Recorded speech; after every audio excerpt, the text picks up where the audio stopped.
وقفے کے بعد ایک مرتبہ پھر آپ کو خوشامدید کہتے ہیں بول ٹی وی کی خصوصی اور اسپیشل نشریات رمضان میں بول میں.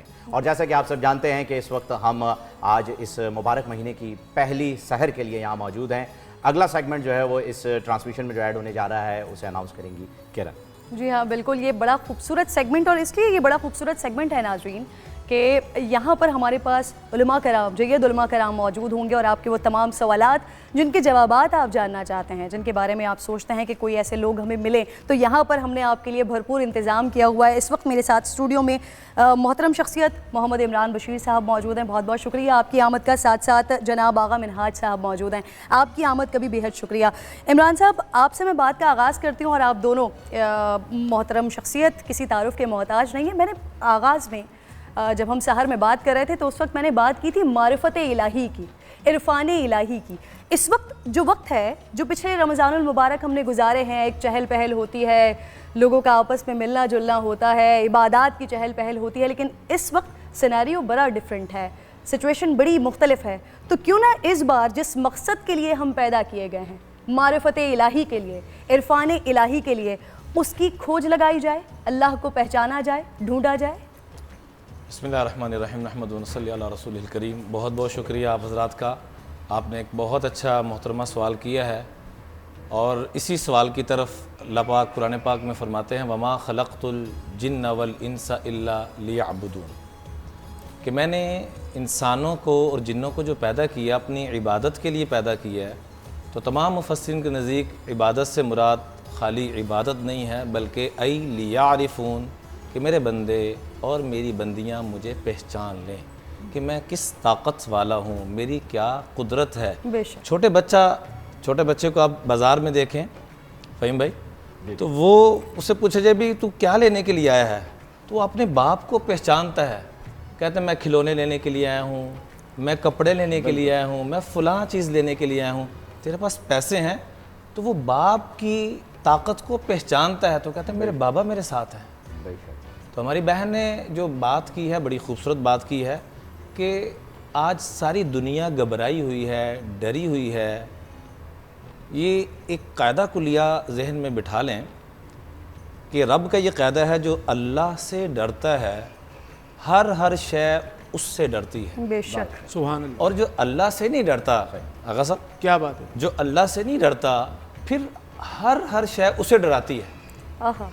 حضرت ابراہیم علیہ السلام کے دل میں اللہ کی عظمت تھی. ایک تو میں تمام ناظرین سے درخواست کروں گا کہ آج کے بعد جب بھی ہم نے اللہ کا نام لینا ہے تو منہ بھر کے لینا ہے، بے شک، کہ ہمارا دل بھی متاثر ہو.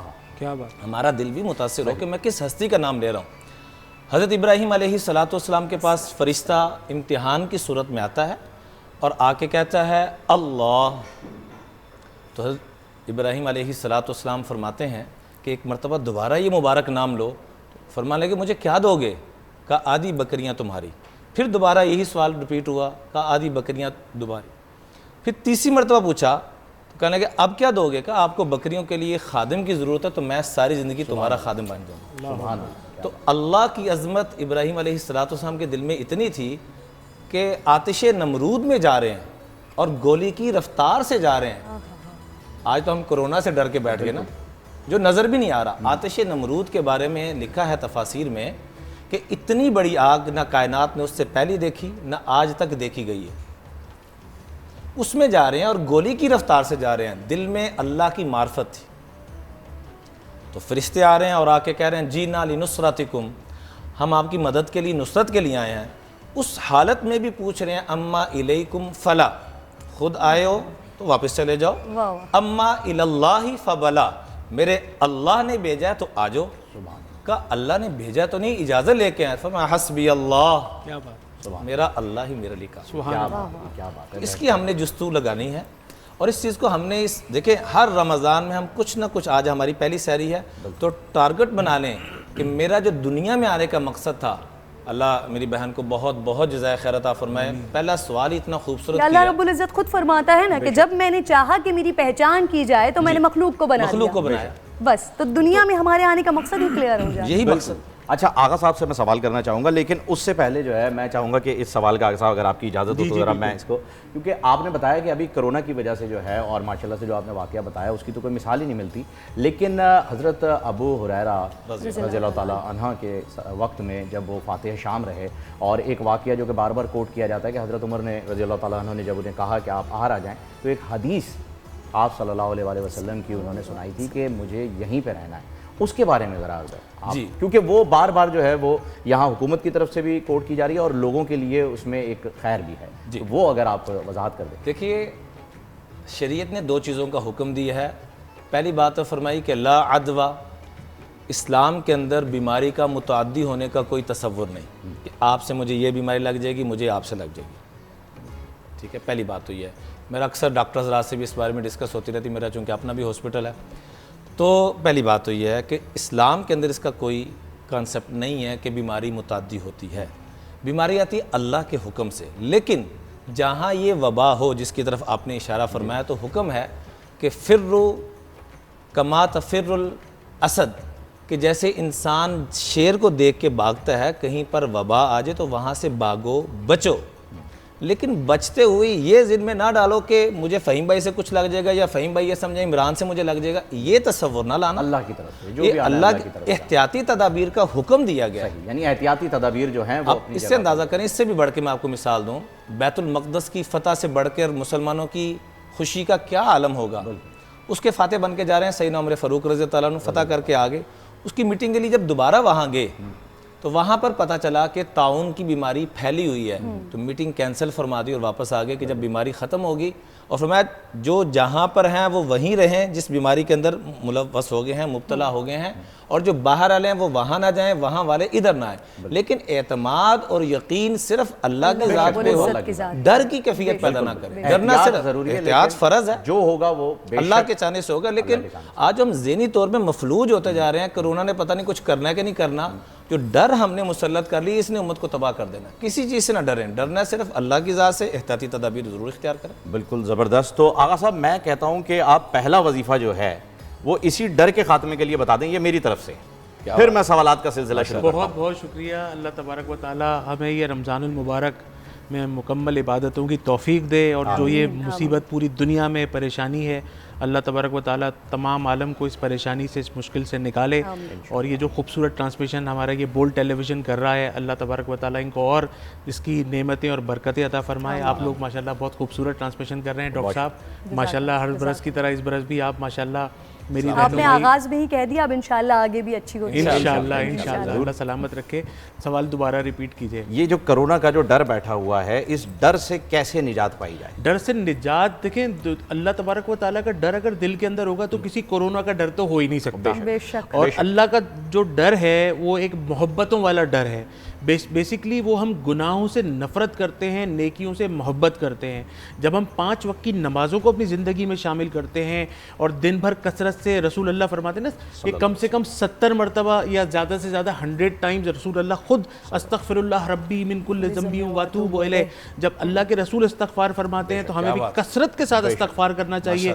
تو جب گناہوں سے نفرت ہوگی، نیکیوں سے محبت ہوگی، تو کوئی کورونا کیا ہمیں کوئی بھی بیماری اثر نہیں کر سکتی۔ لیکن میں ڈاکٹر صاحب کی بات کو سیکنڈ کرتا ہوں، اور وہ حدیث مبارکہ کا مفہوم کہ اس سے بچو، اس سے بھاگو جیسے شیر سے بھاگتے ہو، تو ہمیں احتیاطی تدابیر کو پورا اختیار کرنا ہے۔ اور سب سے بڑی بات یہ کہ جو شخص 5 وقت وضو کر لے، 5 وقت نمازیں پڑھ لے، آج سائنس بھی یہ کہتی ہے نا کہ آپ اپنے غرارے کرتے ہیں، آپ کلی کرتے ہیں، آپ ناک میں پانی ڈالتے ہیں، آپ پورے جسم کو غسل سے پاک کرتے ہیں، تو آپ کے اوپر آج ہم سوشل ڈسٹینسنگ کر رہے ہیں، آج ہم اپنے ہاتھوں کو سینیٹائز کر رہے ہیں۔ ہمیں اللہ تبارک و تعالیٰ نے اس دین اسلام کے ذریعے 1440 برس پہلے 5 وقت نماز کا حکم دے دیا ہے، اس سے بڑا کوئی سینیٹائزر نہیں ہو سکتا۔ بالکل، کیا بات ہے، سبحان اللہ، بہت خوب۔ اور اب اس یورپ میں جو ہے وہاں پہ بھی اللہ تعالیٰ یہی کرم کرے کہ حالات بہتر ہو جائیں، لیکن جہاں ماسک پر، جہاں اسکارف پر پابندی لگائی گئی تھی سب سے پہلے، جی بالکل، اور آج وہ ریکویسٹ کر رہے ہیں، وہ یو ایس اے کا پریزیڈنٹ کہہ رہا ہے کہ خدا کے واسطے ماسک نہیں مل رہے ہیں، آپ اسکارف یوز کریں۔ یہ پھر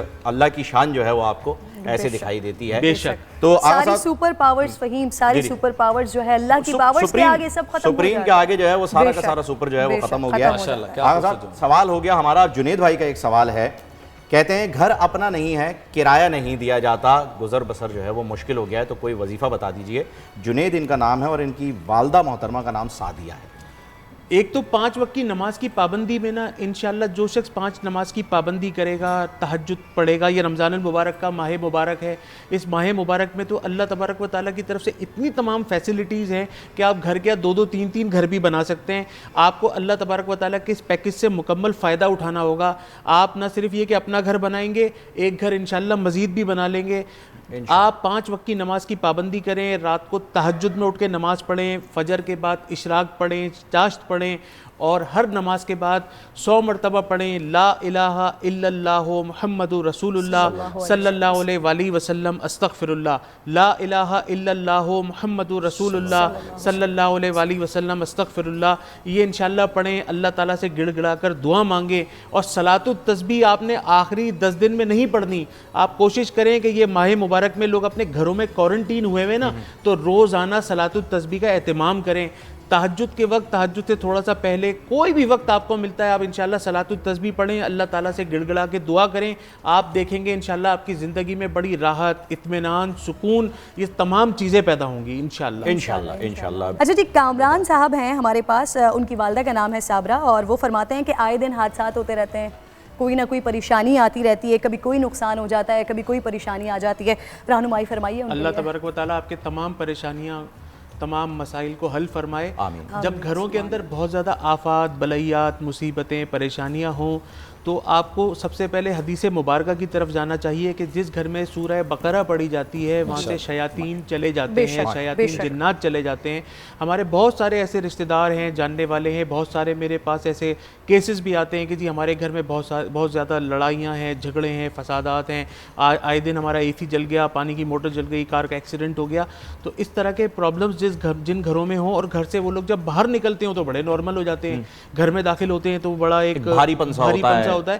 تو آپ اپنے گھر میں روزانہ ایک سورہ بقرہ پڑھیں، اور پڑھنے کے بعد پانی پہ دم کریں، اور اس کو تمام گھر میں، گھر کمرے کے چاروں کونوں پہ اسپرے کریں، کچن باتھ روم کو چھوڑ کے۔ اور اگر آپ یہ نہیں کر سکتے، اگر آپ سورہ بقرہ گھر میں نہیں پڑھ سکتے، تو میں آپ کو یہ مشورہ دوں گا کہ آپ مہینے میں 1 مرتبہ 7 مولوی حضرات کو جو بہت اچھے قرآن شریف کو اچھی طریقے سے پڑھ سکتے ہوں۔ خواتین جو گھریلو خواتین ہماری ہوتی ہیں نا، وہ قرآن پاک میں یہ نہیں کہہ رہا کہ وہ نہیں پڑھ سکتی، مگر وہ اتنی اچھی ادائیگی سے نہیں پڑھ سکتی جتنے ہمارے یہ مولوی حضرات پڑھ سکتے ہیں۔ تو آپ کسی 7 قرآن حضرات کو اپنے گھر میں بلوا کر اجتماعی طور پہ 7 سورہ بقرہ کا ختم کروا کر، پانی پہ دم کروا کے اپنے گھر میں اسپرے کرائیں، اور اپنے گھر کے مریضوں کو پلائیں۔ خود کرنا سب سے زیادہ افضل ہے۔ انشاءاللہ آپ دیکھیں گے کہ 2 سے 3 مہینے آپ یہ عمل کریں گے، آپ کے گھر میں خیر و برکت ہوگی، انشاءاللہ روزگار کھلے گا، گھر میں سب کی طبیعتیں بہتر ہوں گی، اور گھریلو مسائل انشاءاللہ یہ حادثات وغیرہ کے ختم ہو جائیں گے۔ اور اگر خدا نہ خواستہ کسی کو کوئی ایسا مرض ہو جائے، جیسے وبائی امراض جیسے شکار ہو جاتے ہیں لوگ آج کل، جیسے کچھ لوگ ہمارے بہت سارے دنیا میں مسلمان بھائی اور دیگر لوگ کورونا کے اگر مرض میں اس کے شکار ہو گئے ہیں، تو دیکھیں ہمارے پاس ایک منزل نام کا ایک تحفہ ہے جو قرآن پاک کی چنندہ آیات ہیں، اور اس کو اس کے اندر رکھا گیا ہے۔ وہ بہت چھوٹا سا ایک ہمارا کتابچہ ہوتا ہے جو آپ 5 سے 7 منٹ میں اس کو پڑھ سکتے ہیں۔ اگر آپ فجر کے بعد اور عشاء کے بعد منزل پڑھ کے اپنے اوپر دم کریں گے، پانی پہ دم کریں گے، تمام گھر والوں کو پلائیں گے، اپنے بچوں کو پلائیں گے، اور خدا نہ خواستہ اگر کسی کو کوئی بھی ایسا مرض لاحق ہے، جیسے خدا نہ خواستہ کورونا کا ہو، یا شوگر کا ہو، یا کوئی سیریس کینسر کا ہو، آپ دیکھیں گے کہ ودن 2 ویکس 3 ویکس اس سے آپ کو انشاءاللہ اس مسئلے سے خلاصی عطا ہوگی۔ ایک اور سوال یہ بھی ہے کہ علماء کرام جب علاج بتا رہے ہوتے ہیں، سورہ بقرہ پڑھنے کے بارے میں کہہ رہے ہوتے ہیں، تو بہت سارے لوگوں کا سوال یہ بھی ہوتا ہے، کیونکہ 2.5 سپارے پر یہ ہے، تو اس پر یہ کیونکہ کافی طویل ہو جاتی ہے، بہت سارے لوگوں کا سوال پھر یہ بھی آتا ہے کہ کیا گھر کے 2-3 لوگ مل کر اسے پڑھ سکتے ہیں، یا جس شخص کا مسئلہ ہو وہ خود ہی اکیلا پڑھے؟ دیکھیں میں نے پہلے عرض کیا نا کہ اگر آپ خود کریں تو سب سے زیادہ افضل ہے، اور یہ 2.5 پارے پر مشتمل ہے، لیکن یہ لوگ ہمارے یہاں عموماً 90% لوگ اس کو کر لیتے ہیں، کیونکہ الحمدللہ ہمارے پاکستان میں یہ رواج ہے کہ ہم 10-11 سال کی عمر میں قرآن پاک ختم کر لیتے ہیں، پھر سال میں ایک دفعہ دہرا لیتے ہیں۔ ابھی رمضان شریف ہے، آپ دیکھیں تمام گھروں میں قرآن پاک کھلے ہوئے ہوں گے، اور آپ دیکھیں گے گے 27ویں شب میں لوگ نہ صرف تراویح میں قرآن پاک ختم کریں گے، ہمارے گھر کی خواتین قرآن پاک ختم کریں گی، ہمارے گھر کے بچے قرآن پاک ختم کریں گے. ہمیں دوسروں سے پڑھوانے سے بہتر ہے کہ ہم خود پڑھیں. اور یہ ایک پیکج انسان کے انڈیویجول ہوتا ہے. جب آپ کے پیٹ میں درد ہوگا تو آدھی گولی آپ کھا کے آدھی اپنی بہن کو نہیں دیں گے کھانے کے لیے، آپ کو پوری ٹیبلٹ خود کھانی پڑے گی. تو آپ اس کو انڈرسٹینڈ کریں کہ آپ خود کریں، اور اگر خود نہ کر سکیں تو گھر کے کسی فرد سے کروا لیں، اور ورنہ تیسرا راستہ یہ ہے کہ آپ کسی سے پڑھوا لیں. مگر یہ جو صحیح پڑھ کے پانی دم کر کے آپ کو دے اور آپ اسے پئیں، تو اللہ تبارک و تعالیٰ کے قرآن پاک میں ہر بیماری کا، ہر پریشانی کا، ہر مصیبت کا علاج ہے. بے شک. اچھا، آپ نے منزل کا بھی یہاں پر ذکر کیا تو اور سورہ بقرہ کا بھی، تو آخر کی 2 آیات جو کہ سورہ بقرہ کی ہیں، سورہ بقرہ کی آخری 2 آیات جو ہیں نا، سبحان اللہ و بحمدہ سبحان اللہ العظیم، اس کے اوپر حضرت اگر آپ روشنی ڈالیں تو ایک اس میں ایک علمی پہلو جو ہے وہ شامل. سوال وہاں سے کنیکٹ ہو رہا تھا، میں پوچھنا آپ سے چاہ رہا تھا لیکن کنیکٹ وہاں ہو رہا تھا. سورہ بقرہ کی جو آخری 2 آیات ہیں نا، یا آمن الرسول بما انزل الیہ من ربہ والمؤمنون الی آخرہ، آخر تک حضور صلی اللہ علیہ وسلم نے فرمایا کہ جب میں معراج شریف پہ گیا، معراج کا مطلب ہے عروج،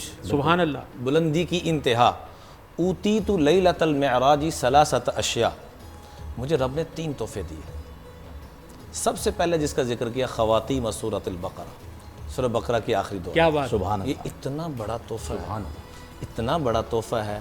اس کو ضرور رات کو، یہاں تک لکھا ہے کہ جو رات کو اس کو پڑھ کے سوتا ہے ساری رات اس کو تہجد کا ثواب ملتا ہے. سبحان اللہ. سبحان اللہ. اس لیے اس کا ضرور اہتمام کیا جائے. اور اس میں جو آخر میں دعائیں نا، واعف عنا واغفر لنا وارحمنا انت مولانا فانصرنا علی القوم الکافرین، ایک ایک جامع دعا ایسی کہ سب کچھ اکٹھا کر دیا.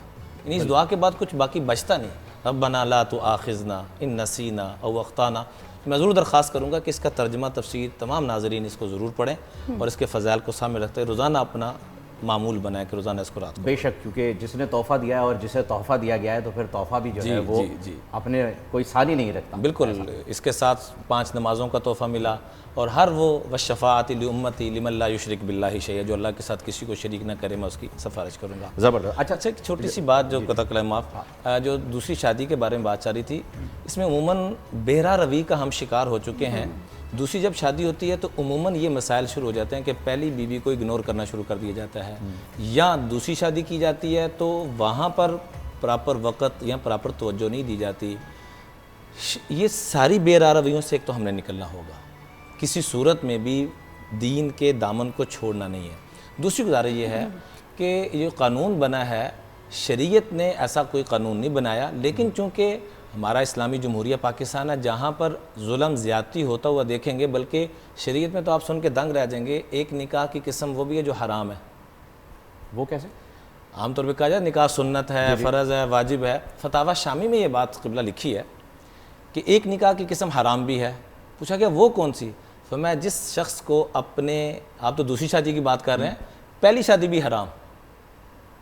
وہ کون سا؟ جس شخص کو اپنے غصے پہ کنٹرول نہ ہو، جو اپنے الفاظ پہ کنٹرول نہ کر سکتا ہو، عزت نہ دے سکتا ہو، جو خاتون اپنے شوہر کو عزت نہ دے سکتا ہو، تو ایسی شادی کا نکاح ہو جائے گا. بالکل. آج طلاق کی ریشو بڑی ہوئی کیوں ہے کہ یہ چوتھی قسم پائی جا رہی ہے. نہ غصے کی تربیت ادھر ہو رہی ہے، نہ غصے کی تربیت ادھر ہو رہی ہے. والدین ٹرکوں کے ٹرک جہیز تو دے رہے ہیں، لیکن نہ بیٹی کو تربیت دی جا رہی ہے، نہ بیٹے کو تربیت دی جا رہی ہے. ایک فضیلت کو صرف سامنے رکھ لیں تو تمام مسئلے حل ہو جائیں. غزالی کی روایت ہے کہ جو مرد اپنی بیوی کی کڑوی کسالی برداشت کر لے تو اللہ تعالیٰ اس مرد کو صبر ایوب والا ثواب عطا فرمائے. سبحان اللہ. سبحان اللہ. اور جو عورت برداشت کر لے تو حضرت آسیہ نے جو فرعون کے مظالم برداشت کیا، اللہ وہ اجر و ثواب اس کو عطا فرمائے. سبحان اللہ. کیا بات ہے. اس لیے بار بار عدم برداشت کی بات کی گئی ہے اور بار بار غصے کو حرام اسی لیے قرار دیا جی گیا. بالکل بالکل. اچھا، اسی سے ریلیٹڈ ایک سوال ہمارے پاس آیا ہوا بھی ہے کہ کیا ایک بار طلاق دینے سے طلاق واقع ہو جاتی ہے؟ جی بالکل. بلکہ جو طلاق کی کئی اقسام ہیں، طلاق سنہ، احسن طلاق اور طلاق بدع.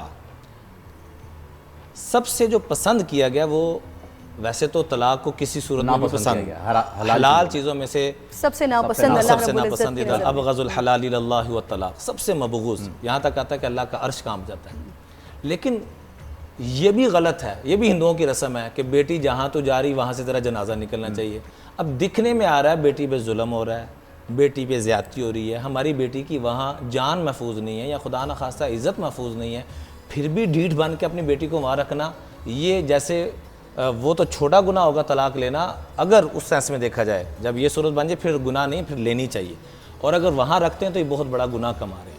البتہ سب سے احسن انداز جو طلاق کا شریعت نے حکم دیا کہ میاں بیوی کی نہیں بن پا رہی، واض و نصیحت کی، بستر الگ کر دیا گیا، یہ سارے معاملات کر لیے، ادھر خاندان کے بھی بڑے آئے ادھر بھی آئے، تو سب سے پسند اس کو کیا گیا کہ ایک طلاق دے دی جائے، عدت کے بعد وہ دوسری جگہ چلی جائے۔ اب اتنی خوبصورت یہاں پر گفتگو ہو رہی ہے کہ ہمارا دل نہیں چاہ رہا ہے کہ ہم یہاں سے اس بات کو یہاں پر سلسلہ توڑ کر پھر بریک کی طرف جائیں۔ مختصراً میں چاہوں گی اگر آپ، کیونکہ ہم پہلی سحر الحمدللہ انتہائی سحر ہونے والا ہے تھوڑی دیر میں، تو آپ کچھ لوگوں کو ایسی دعائیں، کچھ اس طرح کی چیز بتا دیجئے، کیونکہ یہ بھی ایک خوف اور یہ بھی ایک ڈر ہے۔ مختصراً میں بار بار کہہ رہی ہوں، یہ بھی ایک خوف ہے، یہ بھی ایک ڈر ہے کہ رمضان المبارک میں روزہ رکھا ہوا ہے، خدا نخواستہ کورونا اس نے ڈرا کے رکھا ہوا ہے، کوئی ایسی دعا کہ اللہ رب العزت پر کامل ایمان رکھ کر، یقین رکھ کر روزہ رکھیے اور پھر احتیاط کی جائے۔ دیکھیے دنیا میں لوگ 4 چیزوں پہ اعتماد کر کے چل رہے ہیں، کوئی مال کی بنیاد پہ، کوئی عقل کی بنیاد پہ، کوئی علم کی بنیاد پہ، کوئی اپنے حلقہ احباب کی بنیاد پہ، سب ناکام ہے۔ حضرت علی کا یہ فرمان ہے، من اعتمد علی اللہ، صرف اللہ پہ اعتماد۔ آپ نے خود ہی دعا بتا دی، اس سے بڑی اور کیا دعا ہوگی؟ اللہ پہ اعتماد کرتے ہوئے ہم اس کو لے کر چلیں، اللہ کے فضل و کرم سے اللہ دنیا آخرت کی ساری راحتیں، برکتیں، اور روزے کے اندر اللہ نے شفا رکھی ہے، قرآن کے اندر شفا رکھی ہے۔ ہمیں حضور صلی اللہ علیہ وسلم کی بات پہ یقین ہونا چاہیے، اس یقین کے اوپر اعتماد کرتے ہوئے ہم نے روزہ رکھنا ہے کہ اللہ اس کی برکت سے جب تقوی آ جائے گا، تو تقوی، روزے کا مقصد ہی تقوی ہے، لعلکم تتقون، جب یہ تقوی نصیب ہو جائے گا تو تقوی کی برکت سے اللہ کے وعدے ہیں، وَمَن يَتَّقِ اللَّهَ يَجْعَل لَّهُ مِنْ أَمْرِهِ يُسْرًا، اللہ ہر تنگی سے نکالے گا، سبحان اللہ، اللہ ہر مشکل سے نکالے گا، اللہ وہاں سے روزی اور صحت عطا فرمائے گا جہاں سے اس کا وہم و گمان بھی نہیں ہوگا۔ تو اللہ کی اس آیت پہ یقین کرتے ہوئے، بلکہ اس کو اپنا زندگی کا معمول بنائے کہ نمازوں کے بعد اس آیت کو ضرور پڑھا کریں، سورۃ طلاق کی، وَمَن يَتَّقِ اللَّهَ يَجْعَل لَّهُ مَخْرَجًا وَيَرْزُقْهُ مِنْ حَيْثُ لَا يَحْتَسِبُ۔ یہ کون سا نمبر ہے؟ یہ سورۃ طلاق، اس کی آیت نمبر 3 یا 4 بنتی ہے، 3 یا 4 سورۃ طلاق کی۔ اس کو پڑھیں اور اس کا ترجمہ سامنے رکھیں کہ جو اللہ پہ تقوی رکھے گا، جو اللہ پہ اعتماد رکھے گا، اللہ اس کو ہر بیماری سے دور کرے گا، اور انسان جیسا اللہ پہ گمان رکھتا ہے بہن، اللہ ویسے ہی اس کے ساتھ معاملہ کرتے ہیں۔ تو اس آیت کو بھی ضرور پڑھا کریں۔ بہت بہت خوبصورت بات۔ عالم کے بول، اس وقت ہمارا سیگمنٹ جاری ہے، جو دعا فرمائی قاری صاحب نے، وَبَعَثْهُ مَقَامًا مَحْمُودًا الَّذِي وَعَدتَّهُ، اس پہ مقام محمود کا ذکر کیا گیا ہے کہ تو ان کو اس مقام محمود تک پہنچا دے جس کا تو نے ان سے وعدہ فرمایا ہے۔ اس مقام محمود کے بارے میں ذرا اس پہ روشنی ڈالیے گا۔ حدیث پاک میں آتا ہے کہ جنت کے اندر سب سے جو اونچا مقام ہے، اللہ نے اپنے محبوب علیہ الصلوۃ والسلام کے ساتھ اس اونچے مقام کا وعدہ کیا ہے، سب سے ٹاپ پہ جو مقام ہے۔ یہ دعا جب پڑھی جاتی تو صحابہ کرام رنجیدہ ہو گئے۔ کس سینس میں؟ کہ یا رسول اللہ صلی اللہ علیہ وسلم، آپ جنت کے سب سے اونچے مقام پر ہوں گے، ہم نیچے ہوں گے، کیا مزہ ایسی جنت کا؟ کیا بات ہے، آپ سب سے اونچے مقام پر ہوں گے، ہم نیچے ہوں گے، کیا فائدہ، کیا مزہ ہمیں اس جنت کا جس میں آپ کا دیدار نصیب نہ ہو۔ عشق۔ صحابہ کہتے ہیں کہ آگے سے جو نبی کریم صلی اللہ علیہ وسلم نے جواب دیا، اللہ کی قسم، ہم نے کلمہ پڑھنے کے بعد قرآن اترتا دیکھا، جبریل اترتے دیکھے، ملائکہ اترتے دیکھے، رب کی رحمتیں اترتی دیکھیں، لیکن رب کعبہ کی قسم اتنی خوشی کبھی نہیں ہوئی جتنی خوشی وہ جواب سن کر ہوئی، اور آپ کو بھی یقیناً سن کے ہوگی۔ آپ نے آگے سے مسکراتے ہوئے جواب دیا، المرء مع من احب، جو بندہ جس سے محبت کرے گا جنت میں اسی کے ساتھ۔ سبحان اللہ، سبحان اللہ، سبحان اللہ، سبحان اللہ، کیا اللہ تعالی ہم سب کو اپنے محبوب علیہ الصلوۃ والسلام کے ساتھ، اپنے والدین سے بڑھ کر، اپنے بیوی بچوں سے بڑھ کر، آمین، پوری کائنات سے بڑھ کر، حتیٰ کہ سانس لینے سے بھی بڑھ کر، سخت گرمی میں ٹھنڈے پانی سے بڑھ کر، ہر چیز سے بڑھ کر اللہ تعالی ہم سب کو اپنے محبوب اور ان کے اہل بیت کی محبت نصیب فرمائے۔ آمین۔ اللہ رب العزت جس کا عاشق ہمیں اس کا عشق کرنے کی توفیق عطا فرمائے۔ آمین یا رب۔ اچھا آغا صاحب، یہ ایک دو وظیفے جو ہیں وہ ہمارا وقت جو ہے وہ تمام ہونے سے پہلے، آپ سے اجازت لینے سے پہلے میں چاہوں گا کہ ان کی بھی جو ہے آپ وضاحت کر دیں، کیونکہ جن لوگوں نے بھیجا ہے وہ یقیناً اس کا جواب جو ہے وہ جاننا چاہ رہے ہیں۔ پہلا تو میں جاننا چاہوں گا کہ ملک سے باہر جانا چاہتا ہوں، یہ عثمان صاحب نے پوچھا ہے، فضیلہ ان کی والدہ محترمہ کا نام ہے، ملک سے باہر جانا چاہتا ہوں، وظیفہ دے دیں۔ بھائی ابھی کہاں جاؤ گے؟ ابھی تو کہیں نہیں جا سکتے ملک سے باہر، ابھی آپ گھر میں تشریف رکھیں، وظیفہ آپ جان لیں، جب ویزے جن کے پاس ہیں وہ نہیں جا پا رہے تو آپ کیسے جائیں گے؟ آغا صاحب ملک سے باہر تو چھوڑے، گھر سے باہر نہیں جا سکتے. گھر سے باہر نہیں جا پا رہے ہیں، آپ ملک سے باہر جانے کی بات کریں. یقیناً آپ جانا چاہتے ہیں اور یہ بہت اچھے رزق کے لیے جانا چاہتے ہیں، ترقی کرنے کے لیے جانا چاہتے ہیں، اپنے گھر کو سپورٹ کرنے کے لیے جانا چاہتے ہیں، تو آپ پہلے فجر کی نماز پڑھیں، اس کے بعد 1 گھنٹے کے بعد 2 نفل پڑھیں اشراق کے، پھر اس کے بعد پڑھیں چاشت کے، اور پھر پڑھیں 313 مرتبہ یا وہابو یا وہابو یا وہابو. اول و آخر درود پاک پڑھیں 11 مرتبہ، اور پڑھ کے اللہ تبارک و تعالیٰ سے گڑ گڑا کے دعا مانگ لیجئے.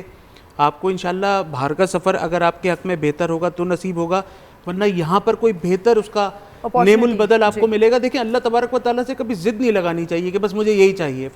اللہ تعالیٰ سے مانگے کہ جو میرے حق میں بہتر ہو مجھے وہ عطا فرما دے، میں یہ چاہتا ہوں، تو انشاءاللہ تبارک و تعالیٰ آپ کو انشاءاللہ وہ ملے گا جو آپ کے حق میں بہتر ہوگا. علامہ اقبال صاحب فرماتے ہیں نا کہ جو تیری رضا ہے وہ میری رضا ہے، تو پھر جب اللہ رب العزت کی رضا میں راضی ہو جاتے ہیں تو پھر سب کچھ ہی اپنی رضا. ہمیں یہی کرنا چاہیے کہ میں اللہ کی رضا میں راضی ہو جاؤں. اچھا آغا صاحب، یہ جو وظیفہ آپ نے بتایا ہے ایسا لگ رہا ہے کہ یہ روزگار کا وظیفہ جو ہے وہ جی آپ نے بتایا. یہ ہر اس جائز عمل کا وظیفہ ہے جو روزگار سے ریلیٹڈ ہو، جس سے آپ اپنے گھر کو سپورٹ کر. رزق حلال عین عبادت ہے، بے شک. تو ہمیں اس کے لیے ہر وہ جائز کام کرنا چاہیے جو ہمیں آگے جا کے ہمیں ترقیوں کا باعث بنے، ہمیں اللہ تبارک و تعالیٰ سے ملا دے، اللہ کے رسول سے ملا دے. اچھا ایک سوال اور آیا ہوا ہے، بہن کو طلاق ہونے والی ہے، وظیفہ بتا دیں جس سے طلاق رک جائے. اللہ پاک تمام گھروں کو سلامت رکھے، اللہ چڑیا کے گھونسلے کو بھی سلامت رکھے. یہ تو گھر کا ٹوٹنا جو ہے نا یہ بہت بری چیز ہوتی ہے، اللہ پاک سلامت رکھے. اور گھر عموماً جو ہے نا وہ ایک وجہ سے جو ٹوٹتے ہیں وہ ہے ہماری عدم برداشت، کہ ہمارے اگر زبان کنٹرول میں نہیں ہوتی نا تو ہمارا گھر عموماً 90% میں نے دیکھا ہے کہ گھروں میں لڑائی جھگڑے کی وجہ سے گھر ٹوٹ جاتا ہے.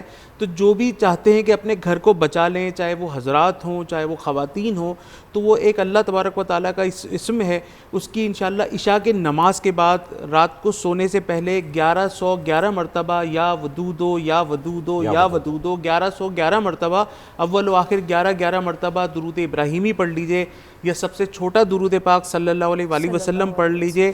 پڑھنے کے بعد پانی پہ دم کیجئے، نمک پہ دم کیجئے، چینی پہ دم کیجئے.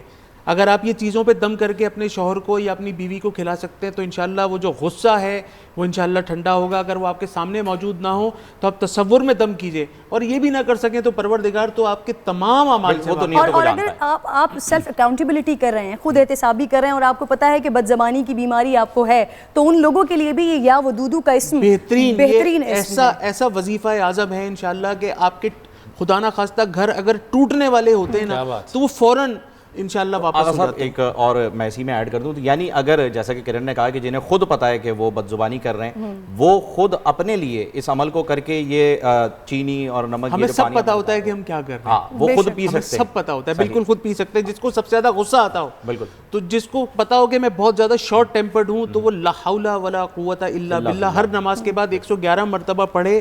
اعوذ باللہ السمیع العلیم من الشیطان الرجیم 11 مرتبہ، اور 111 مرتبہ لا حول ولا قوت الا باللہ اول و آخر درود پاک پڑھ کے اپنے اوپر دم کرے.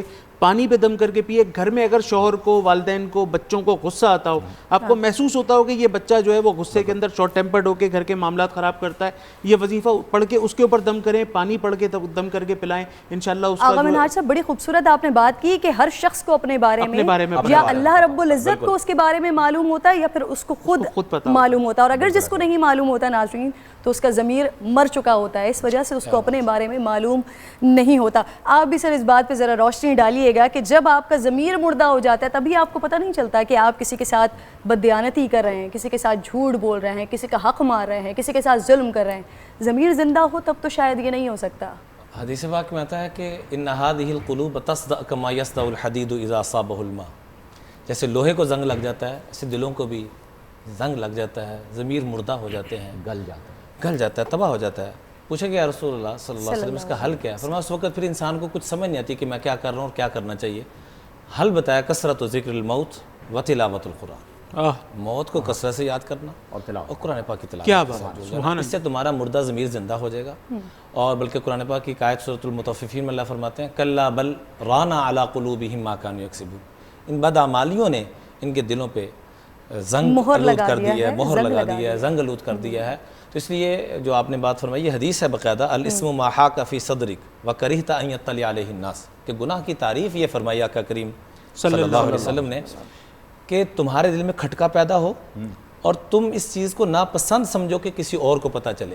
لیکن انسان جب ضمیر مردہ ہو جاتا ہے، جیسے آج کل کرونا کی بیماری یا XYZ کوئی بیماری، تو حدیث پاک میں آتا ہے کہ یہ اس وجہ سے بیماریاں آتی ہیں کہ انسان ایک بے حیائی کا غلط عمل بھی کرتا ہے اور حتیٰ یعلنوا بہا، اور علل اعلان دوستوں میں آ کے بڑے فخر سے بتاتا ہے. فخر محسوس کرتے ہیں. یہ جو فخر، گناہ کرنا اتنی چھوٹی چیز ہے، یہ نہیں کہ وہ چھوٹی چیز ہے، لیکن اس کے مقابلے میں اور آ کے علل اعلان بتانا ضمیر مردہ ہو چکا ہے، گناہوں کا تو اظہار بھی گناہ ہے. اظہار گناہ ہے. بالکل.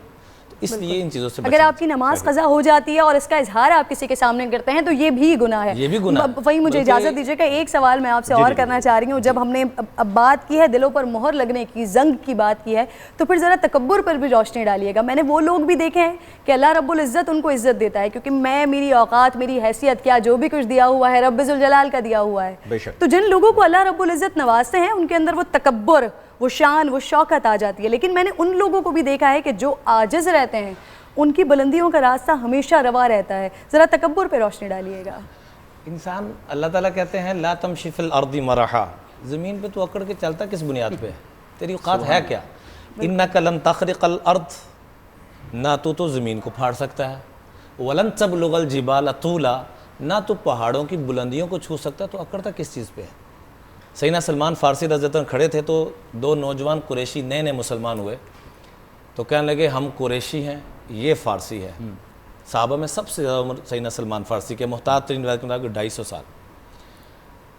بیٹا ادھر آؤ، بلایا اور بلا کے فرمایا خلقت من نطفۃ منتنہ، اللہ نے مجھے جو ایک سسٹم بنایا ہوا ہے ماں باپ کے نظام کا، اس سے مجھے پیدا کیا.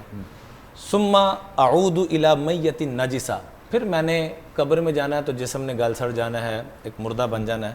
ثم اقوم لرب العالمین، پھر رب العالمین کی بارگاہ میں پیش ہوں گا. فإن ثقلت موازینی فأنا من الفائزین، اگر میری نیکیاں وزنی ہو گئیں تو میں کامیاب، اگر ہلکی ہوگی تو میں تباہ و برباد.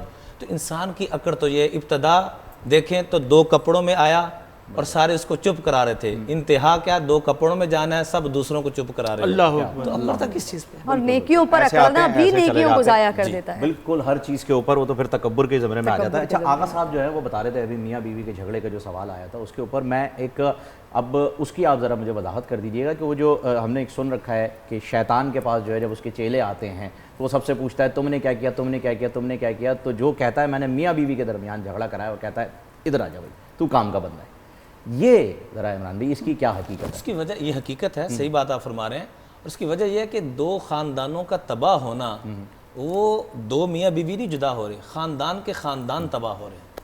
اس لیے اس کو سب سے مبغوض کہا گیا. اور شیطان واقعتاً اس کو، اصل میں نکاح کا لفظی ترجمے پہ ہم فہیم غور کر لینا تو یہ نوبت ہی نہ آئے.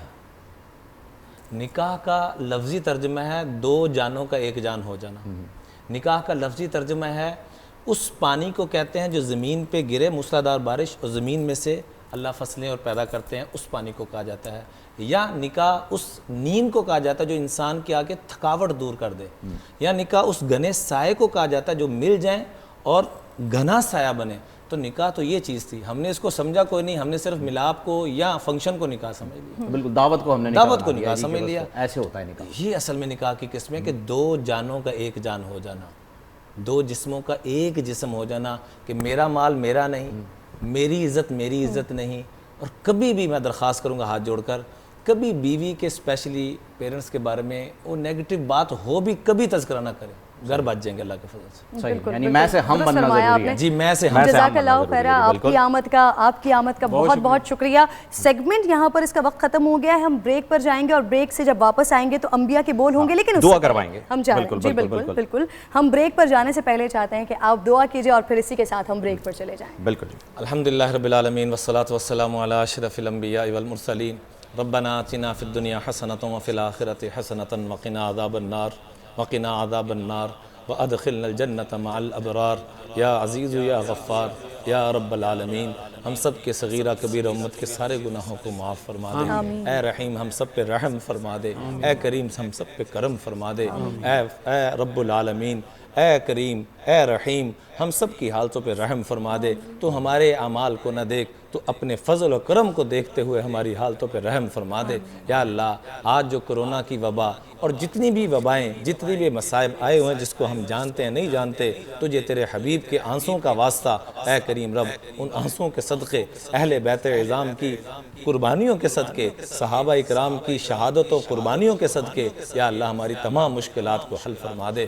خاص طور پہ یا اللہ آج مائیں بڑی دکھی ہو چکی ہیں، یا اللہ آج مائیں بڑی دکھی ہو چکی ہیں، یا اللہ والدین دونوں دکھی ہو چکے ہیں، یا اللہ ماؤں کو خاص طور پہ دل کا سکون عطا فرما، اولاد کا صدمہ خاص طور پہ یا اللہ ماں نہیں برداشت کر سکتی، یا اللہ اپنے فضل سے اپنے کرم سے یا اللہ والدین کو اولاد کا سکھ نصیب فرما، یا اللہ ہمارے وطن عزیز کی حفاظت فرما، یا اللہ ہمیں نہیں مانگنا آتا بن مانگے نصیب فرما دے، یا اللہ ہم وہ فقیر ہیں جن کے پاس نہ کاسہ ہے نہ جھولی ہے، یا اللہ نہ وہ عذاب ہیں، یا اللہ تو اپنے فضل سے اپنے کرم سے ہر وہ نعمت، ہر وہ راحت، ہر وہ رحمت کہ اس ماہ مبارک میں تیرے نیک بندوں نے جتنی بھی خیر مانگی ہم سب کو، اور جو ہمارے ساتھ آمین کہہ رہے ہیں اللہ ان کو، اور جو نہیں بھی کہہ رہے ان کو بھی یہ ساری خیریں برکت عطا فرما۔ ربنا آتنا فی الدنیا حسنہ وفی الآخرۃ حسنۃ وقنا عذاب النار۔ یا اللہ ہمارے بول کی اس ٹرانسمیشن کو اپنے حق میں انتہائی قبول فرما کر جو ذریعہ بنے اس خیر کے کام کو یا اللہ امت تک پہنچانے کا، ان سب کو اپنی شیان شان جزائے خیر عطا فرما۔ جن بھائیوں نے بہنوں نے دعاؤں کے لیے کہا یا کہنا چاہ رہے تھے کہہ نہ سکے، سب کی ساری دلی تمناؤں کو مرادوں کو پورا فرما۔ وصلی اللہ علی النبی الکریم برحمتک یا آمین ثم آمین۔ ناظرین ایک وقفہ لیتے ہیں، وقفے کے بعد آپ سے ملاقات ہوگی، اجازت دیجیے گا۔